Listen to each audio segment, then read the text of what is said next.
Alright, with the 2022 F1 livery season underway, I sort of had an idea. Hey, why don't I look over some of my favourite liveries over the past few years? And let's just say we've had a few questionable liveries, to say the least, in Formula One. Some of which were just like, who approved that sort of moments. But anyway, let's not waste any more time and let's get straight into my top 5 liveries since 2010.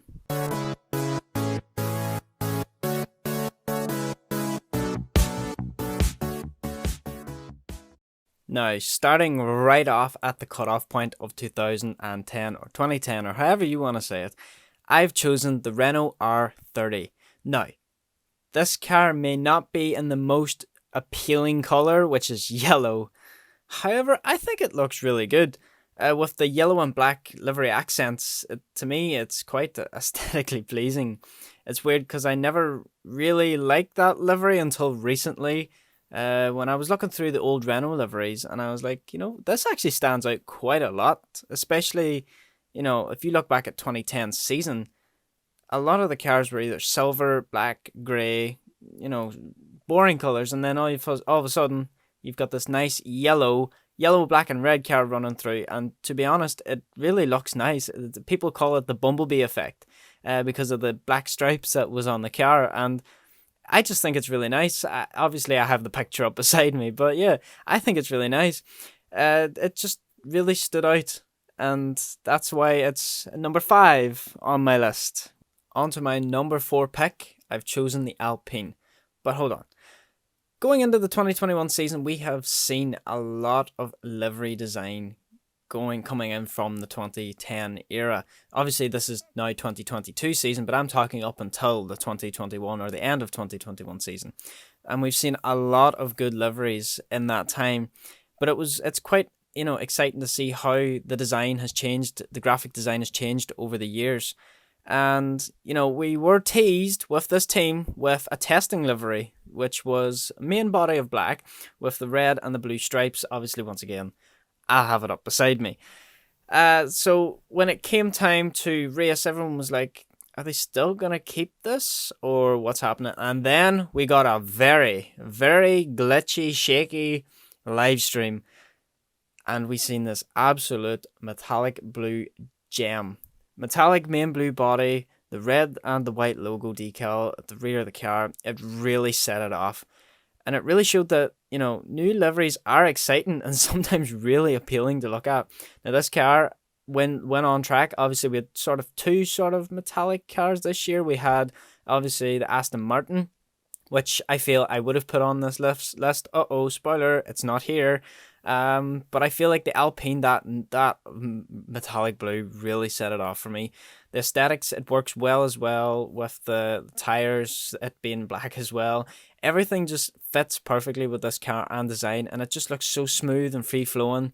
It makes it look more aerodynamic because of the way the pinstripe swooshes. I don't know.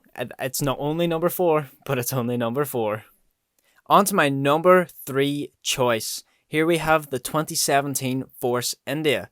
Now, heading into the 2017 season, the Indian-owned team, with its usual distinctive black, white, green, and orange colour scheme that resembled the Indian flag, was about to get a little shake-up.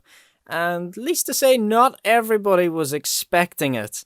The 2017 season saw Force India partner up with BWT, Best Water Technology. Is it the best? I don't know. But anyway, we saw the car design change. A lot. Unveiled was this bright pink car with black accents around it. And I've mainly put it on my list as at the time I thought I'd never seen a pink car on the grid. Obviously, we had a pink on a few other cars, but it wasn't fully. So such as, and I have them here, the Brabham BT60B and also the 1989 Onyx. They had it on partially, in parts maybe as the secondary colour, but we never had a full main body car of pink, which to me, this was quite the surprise and I really wasn't expecting it. So props to Force India, or now known as Racing Point, or now known as Aston Martin, for taking that upon themselves to really spice up the grid and bring a bit more colour into the sport. Into the number 2 spot, we have the 2012 HRT F112. The car, to say the least, didn't have such a great season, scored 0 points. However, the car did look good, and by good, I mean it looked good at the back of the grid. Haha, it's like a Williams joke all over again. Oh no. But the HRT F112, or the F112, or the F112, or however you want to say it, had such a simple and effective livery, with the main white body with the red and gold accents. Now, on a lovely sunny day, the gold accents that were near the front of the car, as well as the wheels were also gold. The shimmer that came off the metallic effect on the gold just really brought that car to life. Some photos, I have a photo, and it looks really good. And to be honest, that's why it's number 2 on my list. I just feel like it was such, obviously, an underpowered, unsuccessful car. However, it did live up to its design. Not really, it just looked good. And that's why it's number 2. I just personally feel that aesthetically, to me, that looks really nice. So yeah, I think that's why it's number 2. Now, on to number 1.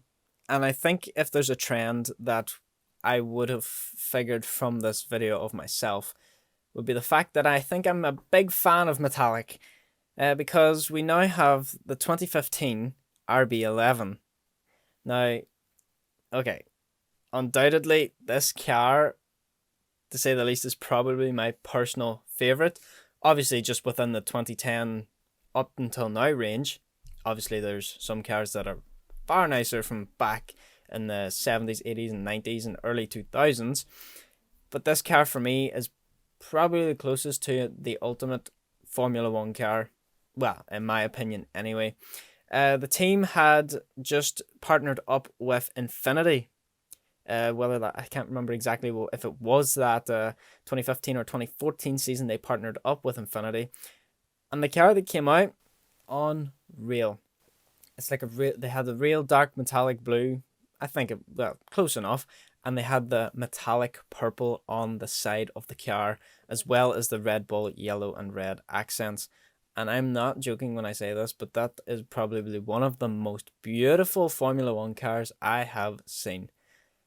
I just think, wow. And especially at a night race. You know, if I show you a couple of pictures here of what it's like on a night race, that car really just shone under those floodlights. And yeah, I think overall the design, it's smooth. It looked angry. It was the bull. It made it look like a real title challenger. Unfortunately, it wasn't as successful as previous years. Red Bull at this time were sort of in the dip. Just a wee bit of underperformance. But I think overall that car, to me personally, and to I think a lot of fans, not just fans from, you know, Mercedes or Ferrari or McLaren or everyone, I think most people sort of look at this car and go, yes, I agree. I may support a different team, but that car was something special. So there you have it, my top 5 F1 liveries from 2010 onwards. Now, obviously, I wish I could have chosen a lot more liveries, but this is only a top 5, and it's my personal top 5. Obviously, different eras and stuff. I'm hoping to maybe get into those at some other point. But if there was any you felt had a higher priority that should have been on this list that I didn't include, why not drop that down in the comments below. So if you did happen to like this video, a like would be very much appreciated. Also, why not consider subscribing for more F1 and motorsport content. We're putting out a lot more on the channel this year, and hopefully we can keep things going smoothly. So I will say thank you all for watching, and I hope to see you again. Goodbye.